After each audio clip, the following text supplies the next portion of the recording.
Right, today I'm testing the OmniShaver. As you can see, it's got two blades, goes back and forward, apparently self-cleans and self-sharpens. So we'll perform a speed shave today.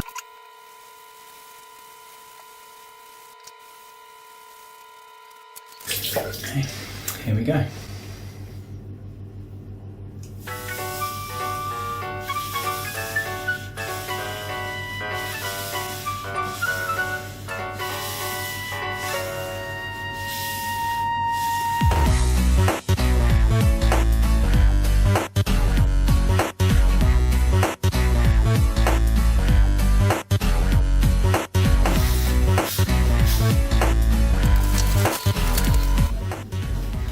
There we go, as you see, pretty smooth, not bad at all.